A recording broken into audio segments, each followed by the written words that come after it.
Ist der neue Torqeedo Travel XP der beste Elektromotor mit integrierter Batterie auf dem Markt?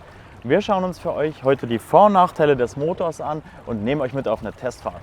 Bleibt dran, los geht's wie immer nach dem Intro.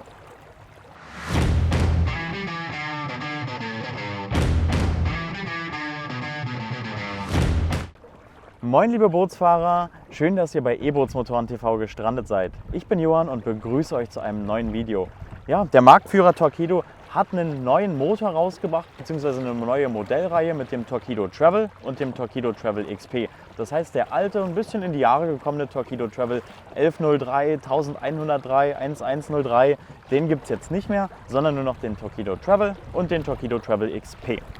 Die letzten großen News rund um Torqeedo war ja der Verkauf an den japanischen Konzern Yamaha. Seitdem ist einiges passiert, hat sich auch eine ganze Weile gezogen. Wir sind vor allem gespannt, wie es mit Torqeedo in der Zukunft weitergeht. Bislang waren sie ja recht unangefochten der Marktführer im Bereich der elektrischen Bootsmotoren, insbesondere der Außenborder. Deswegen an meiner Seite seht ihr heute den Torqeedo Travel XP, stellvertretend aber auch für den Torqeedo Travel, der bis auf die Leistung und die etwas größere Batterie ja recht ähnlich aufgebaut ist. Das heißt, im Video schauen wir uns heute beide Motoren so ein bisschen an. Wir testen aber vor allem den Travel XP. Wir starten mit den technischen Daten. Der Torqeedo Travel hat 1100 Watt Eingangsleistung, genau wie der Travel 1103. Umgerechnet sind das 1,6 PS. Aufgrund der Effizienz und des Drehmoments ist die Schubkraft trotzdem mit einem 3 PS Benzinmotor vergleichbar. Der Travel XP hat 1600 Watt Eingangsleistung. Umgerechnet sind das 2,1 PS. Aufgrund der Effizienz und des Drehmoments ist aber auch hier die Schubkraft mit einem 5 PS Benzinmotor vergleichbar. Die Motoren sind selbstverständlich salzwasserbeständig und haben eine Anode unten am Propeller, die bei Bedarf gewechselt werden kann. Standardmäßig kommt der Travel mit einem 1080 Wattstunden Lithium-Akku. Der Akku ist damit rund 20% größer als beim vorherigen Modell. Beim Travel XP ist es immer ein 1425 Wattstunden Akku. Gegen einen Aufpreis ist natürlich auch bei dem normalen Travel der 1425 Wattstunden Akku möglich. Damit hat Torqeedo jetzt auf jeden Fall einen der größten Akkus auf dem Markt. Die Torqeedo-Motoren sind im Vergleich zu Motoren anderer Hersteller ein wenig schwerer. Der Travel mit 1,1 kW wiegt 20,2 Kilogramm als Kurzschaft und 20,6 Kilogramm als Langschaft. Nur der Motor wiegt ca. 11,6 Kilogramm und ist damit trotzdem noch relativ leicht im Handling. Die Batterie wiegt mit 8,6 Kilogramm jedoch etwas mehr, weil natürlich auch mehr drin ist. Den Torqeedo Travel und Travel XP gibt es als Kurzschaft mit einer Schaftlänge von 63 cm. Bei Schlauch- und Ruderbooten mit einer Spiegelhöhe von 38 cm ist der Motor dann immer noch um die 25 cm unter Wasser und sorgt für den perfekten Vortrieb. Den Travel gibt es natürlich auch als Langschaft passend fürs Segelboot mit 75 cm Schaftlänge. Der Torqeedo Travel hat eine Pinne und kann stufenlos gesteuert werden. Wenn ihr jedoch ein Boot mit Fernlenkung habt, gibt es den Travel und den Travel XP auch als Remote-Version mit Fernsteuerung. So, ich zeige euch als erstes mal den Einbau vom Torqeedo Travel XP. Ich habe den natürlich zum Boot getragen, linke Hand den Akku, rechte Hand den Motor, dann die Batterie erstmal zur Seite gelegt. Weiter ging es dann, indem ich den Motor versucht habe, auf den Spiegel zu setzen. Ich habe natürlich vorher nicht beachtet, die beiden Schrauben so weit wie möglich auseinanderzudrehen. Das heißt, ich musste erstmal eine ganze Weile kurbeln, bis ich den Motor dann wirklich raufpacken konnte. Das heißt, denkt davor dran, immer schön vorbereiten und dann aufhängen, festdrehen und dann nur noch den Akku einhängen. Hier seht ihr mal, wie schnell das wirklich in der Praxis geht, ohne da irgendwelche groß am Kabel zu montieren. Echt mega gut gemacht. Innerhalb von 2 Minuten kann man den problemlos montieren. Der Einbau ist natürlich nicht vergleichbar mit dem ePropulsion E-Lite. Der Motor mit 12,6 Kilo muss natürlich erstmal aufs Boot und das gleiche gilt für den Akku mit 9,6 Kilo. Wir sind heute, wie der Zufall es will, ja mal wieder in der Marina an den Havelauen bei der Boat Fun Inwater. Im Hintergrund ist die Haveltherme und hier hinten sind die Liegen zur Entspannung. Passend zum Thema Entspannung machen wir mal den Lautstärketest. Wir fahren ganz entspannt los. Im unteren Leistungsbereich höre ich nichts. Also vom Motor Geräusche gar nicht. Wir sind jetzt so bei 100 Watt circa. Ich gehe mal hoch so auf die 500 Watt. Jetzt fängt so eine gewisse Vibration an. Vom Motor selber höre ich aber auch nichts. Jetzt beschleunigen wir mal ein bisschen.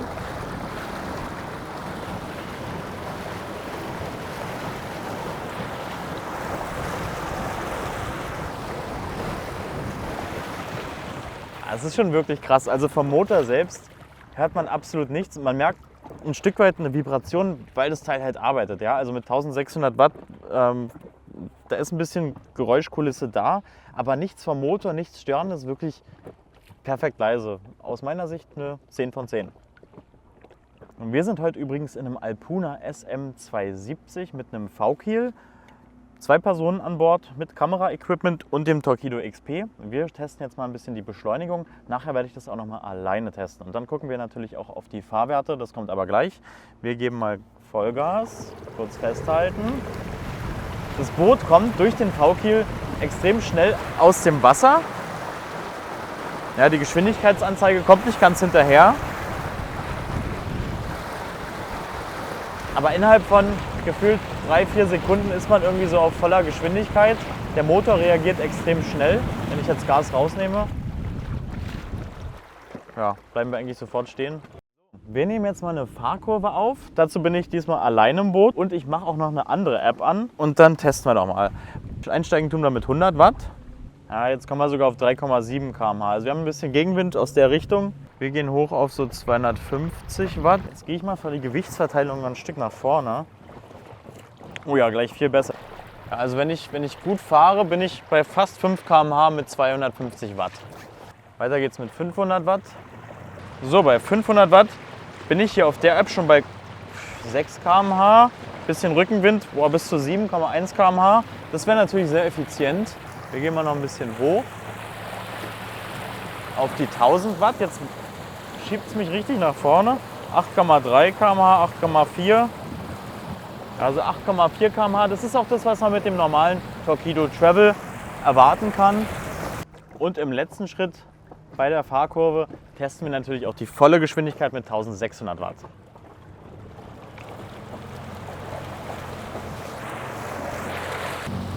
Ah ja, jetzt fahren wir natürlich mal mit dem Wind so ein bisschen.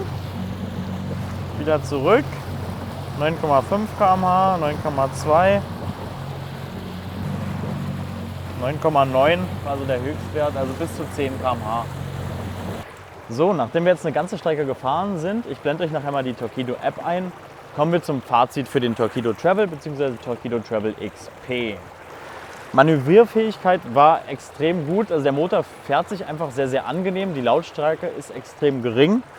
Von der Gewichtsverteilung im Boot musste ich eigentlich echt schauen, dass ich, um optimal mit der Geschwindigkeit zu fahren, dass ich relativ weit vorne im Boot sitze. Durch den V-Kiel kam ich sehr, sehr schnell wieder raus aus dem Wasser. Aber für die Gleiteigenschaften hat es natürlich Vorteile. Wir fahren übrigens mit dem Alpuna SM270 in Grau. Zuletzt hatten wir das KL 270 in Schwarz mal getestet. Das lag ganz anders im Wasser, eher wie ein Stein. Das hier ist ja eigentlich mehr für Gleitfahrt ausgelegt, kommt sehr, sehr schnell aus dem Wasser. Ich blende euch gerne mal unseren Shop bei Schlauchboot-Profis ein. Da könnt ihr, wenn ihr ein Schlauchboot sucht, auch gerne mal vorbeischauen. Wir sind da stetig im Aufbau, um noch neue Schlauchboote hinzuzufügen. Aber gerade mit den Alpuna-Schlauchbooten sind wir so aus Preis-Leistungssicht extrem zufrieden. Ja, zurück zum Motor.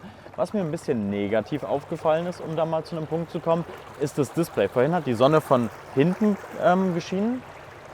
Und da war es dann so, dass ich das Display gar nicht mehr sehen konnte. Also ich konnte weder sehen, wie schnell ich fahre, noch mit wie viel Verbrauch, welche Reichweite ich noch habe. Und das war dann so 10 Minuten, 20 Minuten lang, quasi den ganzen Rückweg, weil das Display doch relativ flach auf dem Motor aufliegt. Ja, das als so einzigen kleinen Kritikpunkt, den ich jetzt bei der Testfahrt ausmachen konnte. Welche Fahrzeit lässt sich denn jetzt mit dem neuen Travel bzw. dem neuen Travel XP erreichen? Wie immer kommt es ganz drauf an, was du für ein Boot hast und wie schnell du fahren möchtest. Fangen wir an mit dem normalen Travel und der 1080 Wattstunden Batterie. Unter Verlust reicht die Batteriekapazität knapp eine Stunde. Die Geschwindigkeit vom Travel liegt bei einem gut laufenden Schlauchboot bei rund 8 km/h. Innerhalb der kurzen Zeit könnte man somit rund 8 Kilometer zurücklegen. Bei halber Leistung kann man ca. 2 Stunden bei 6 bis 7 km/h erwarten und hat so insgesamt eine Reichweite von 14 Kilometern. Mit Schlauchbooten ist man oft etwas gemütlicher unterwegs, irgendwo bei 250 Watt.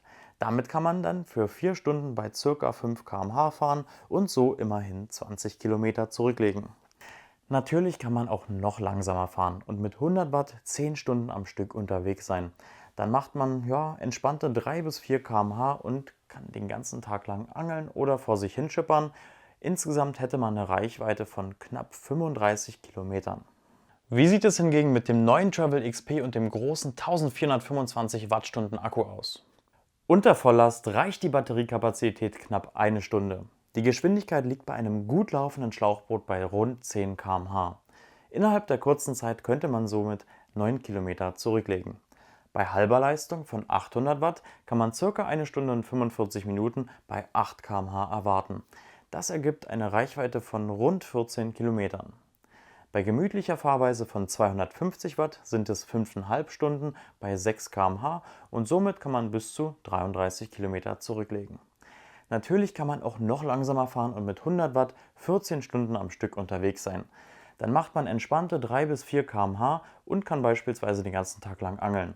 Insgesamt ergibt es eine Reichweite von ca. 50 Kilometern. Natürlich könnt ihr auch später noch einen Wechselakku nachbestellen. Wir empfehlen erstmal mit einem Akku zu starten, der reicht für den Anfang meistens aus. Ein passendes Ladegerät ist natürlich im Lieferumfang enthalten. Das Ladegerät hat 180 Watt anstatt zuvor nur 90 Watt und lädt den leeren Torqeedo Travel Akku innerhalb von ca. 6 Stunden wieder auf. Beim großen Akku sind es hingegen ca. 8 Stunden. Schauen wir uns mal das Design an. Ich finde, der neue Torqeedo sieht dank diesen schwarzen Komponenten hier viel besser aus als davor mit diesem langweiligen Mausgrau. An den Mercury Avator kommt er vom Design und von der ganzen Optik irgendwie noch nicht ran, reiht sich aber wirklich kurz dahinter ein. Wie immer sind Farbe und Aussehen natürlich Geschmackssache. Sucht euch einfach den Motor, der euch gefällt und gut zu eurem Boot passt. So, ich zeige euch jetzt mal den Aufbau vom Torqeedo Travel XP. Einerseits haben wir die Batterie hier und hier haben wir den Motor, also nur zwei Einzelteile. Wir schauen uns als erstes mal die Pinne ein bisschen im Detail an. Die Pinne kann nämlich hier an dem orangen Knopf nach unten gedrückt werden und dann kann die ganze Pinne bis zu 90 Grad nach unten geklappt werden. Perfekt für den Transport und so passt der Motor dann später auch in die Transporttaschen. Zum nach oben machen, einfach den Hebel hier wieder zurückführen und jetzt ist die Pinne wieder fest. Gleichzeitig kann die Pinne aber auch komplett bis ganz nach oben geführt werden, ja, knappe 80 Grad und man kann dann auch von oben steuern.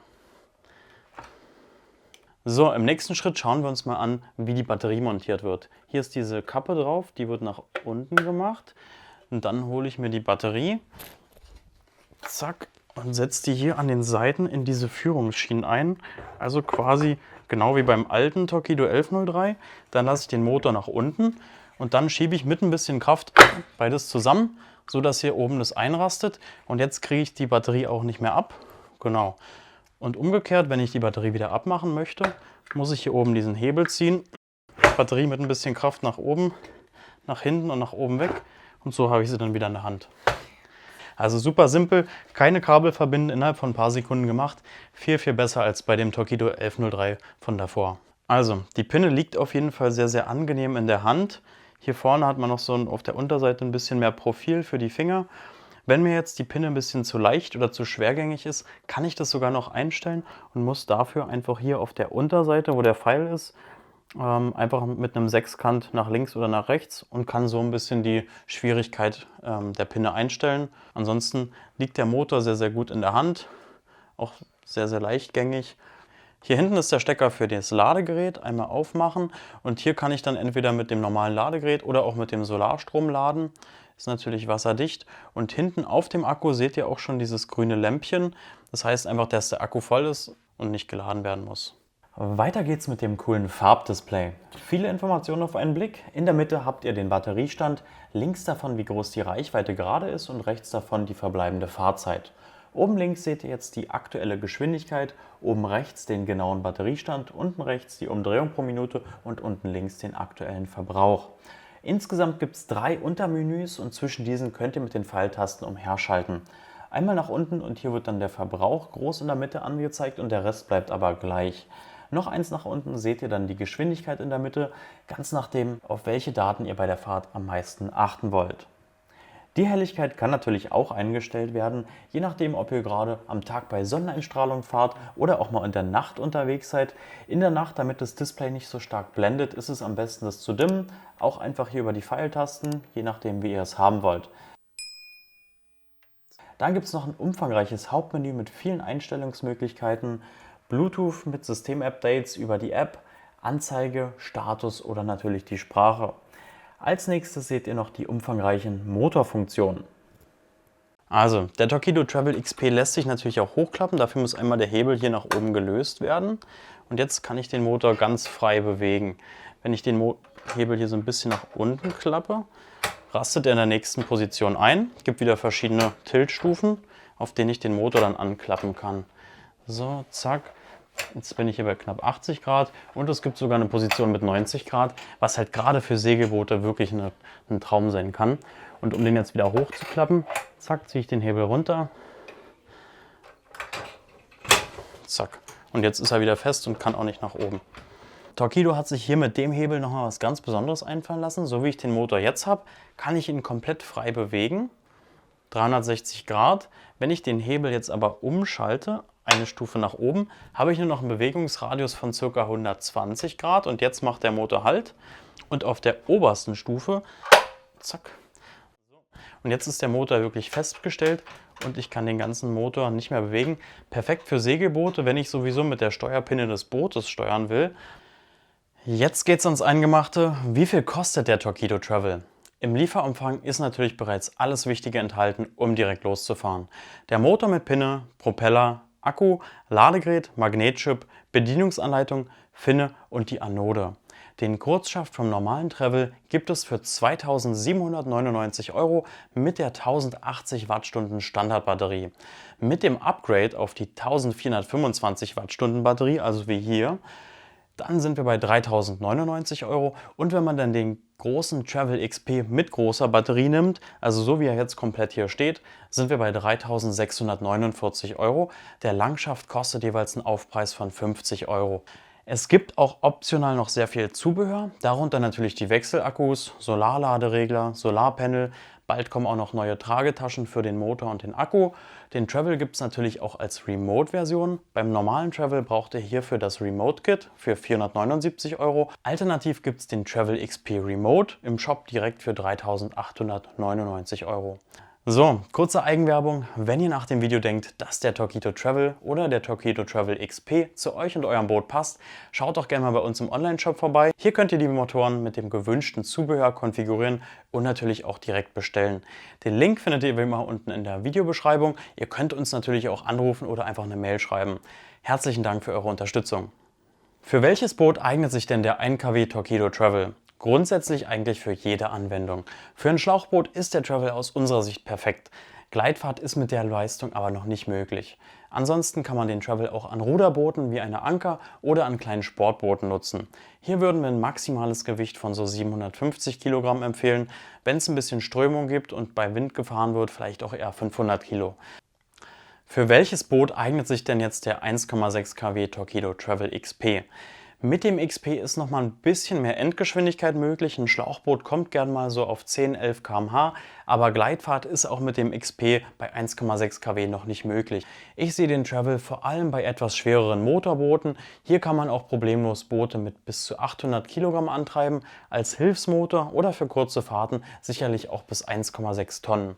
Insbesondere an Segelbooten macht der Langschaft vom Torqeedo Travel eine sehr gute Figur.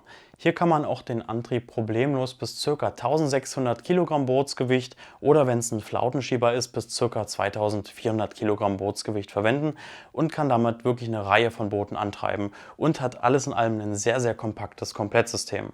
Lasst uns doch mal anschauen und vergleichen, welche Außenborder mit integrierter Batterie es in dem Leistungsbereich noch gibt. Wir haben an erster Stelle natürlich den ePropulsion Spirit 1.0 Plus vom großen Konkurrenten ePropulsion. Dieser ist etwas leichter und hat standardmäßig einen etwas größeren 1276 Wattstunden Akku, also genau zwischen dem Standardakku von dem Travel und dem Akku vom Travel XP. Der größte Pluspunkt vom Spirit ist sicherlich der aktuell noch 600 € günstigere Preis. Der Anschluss der Batterie und auch das Display sind bei weitem nicht so funktional und es gibt auch keine App. Der Mercury Avator überzeugt im Vergleich sicherlich durch ein noch sportlicheres Design und eine deutlich modernere Linie. Das Display selbst ist nicht so funktional, in der Praxis jedoch deutlich besser zu lesen und auch die App macht einen sehr, sehr guten Eindruck. Gegen den Mercury Avator spricht im Vergleich höchstens der Preis von 3.549 € und das höhere Gewicht. Ansonsten gibt es noch den deutlich einfacheren Haswing Ultima 3.0 aus China. Der Motor hat kein schickes Display, überzeugt aber durch den Steckmechanismus beim Akku und den günstigen Preis von 1.649 €. Der größte Nachteil beim Ultima ist sicherlich die höhere Lautstärke. Am besten schaut ihr euch dazu mal ein separates Video von uns an. Relativ neu auf der Website haben wir den Remigo One.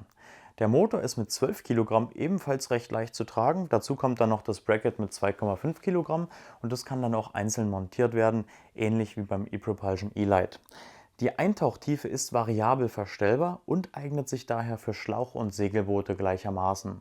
Das Design finde ich sehr zeitlos und selbst der Magnetchip fügt sich perfekt und makellos in die Optik ein. Sehr, sehr interessanter Motor, den ihr euch auf jeden Fall mal ansehen solltet. Der Remigo One ist sogar ein bisschen günstiger als der normale Torqeedo Travel. Neben dem Remigo One seht ihr auch noch den Temo 1000, der dem vorherigen Modell sogar ein bisschen ähnlich sieht. Der Temo 1000 hat nämlich ebenfalls eine höhenverstellbare Eintauchtiefe und kann an verschiedenen Booten genutzt werden. Und im Vergleich zum Remigo kann man sogar die Batterie herausnehmen und wechseln. Der Temo 1000 soll wohl ab 2025 lieferbar sein und ist ein kleines bisschen teurer als der Torqeedo Travel. Als letztes gibt es noch das Urgestein, den Aquamod Trend 1.1 und 1.3 mit 640 oder 1280 Wattstunden Akku. Die in Österreich hergestellten Außenborder beginnen bei 1.999 € mit dem kleinsten Akku. Die Motoren sind nicht ganz so modern und kommen ganz ohne Schnickschnack wie einem Farbdisplay oder einer App aus. Vor allem im etwas höheren Leistungsbereich sind die Motoren von Aquamod die größte Konkurrenz zum Torqeedo Travel XP. Wenn wir uns den Travel XP für 3.699 € mal anschauen und mit dem Trend 1.8 mit 1280 Wattstunden Akku vergleichen, ist dieser knapp 1.000 € günstiger, denn der Travel 1.8 startet bei 2.768 €. Der Travel XP ist aus unserer Erfahrung technisch deutlich besser, aber nicht jeder braucht und möchte das High-End-Modell am Boot. Der Aquamod war sicherlich bisher das meistverkaufte Modell in dem Leistungsbereich, einfach weil größere Boote auch mehr Leistung benötigen. Kommen wir zu meinem Fazit. Das Gesamtpaket vom neuen Torqeedo Travel ist qualitativ aus meiner Sicht das Beste auf dem Markt, wenn es um einen Außenborder mit integrierter Batterie geht. Das heißt natürlich nicht, dass das jetzt der perfekte Motor für jede Anwendung ist. Es gibt leichtere Motoren, es gibt günstigere Motoren und es gibt Motoren mit mehr Reichweite. Wenn man jedoch alle Aspekte so ein bisschen miteinander kombinieren will und gleichzeitig einen Motor mit tollem Display, App, guter Qualität aus Deutschland sucht, dann ist man bei Torqeedo einfach sehr, sehr gut aufgehoben. Mir fällt neben dem Preis eigentlich kein Manko oder Kritikpunkt ein. 2.800 € für den Torqeedo Travel oder 3.649 € für den Torqeedo Travel XP passen natürlich nicht in jedes Budget, dafür gibt es aber Alternativen. Wenn ihr Fragen zum Torqeedo Travel habt oder noch Erfahrungswerte haben wollt, dann meldet euch doch einfach bei uns. Die Kontaktdaten blende ich euch hier ein. Ich hoffe, das Video hat euch ansonsten gefallen und vielleicht sogar bei einer Entscheidung geholfen. Vielen Dank fürs Einschalten. Wir sehen uns hoffentlich beim nächsten Mal wieder. Habt einen wunderschönen Tag und macht's gut. Euer Johann.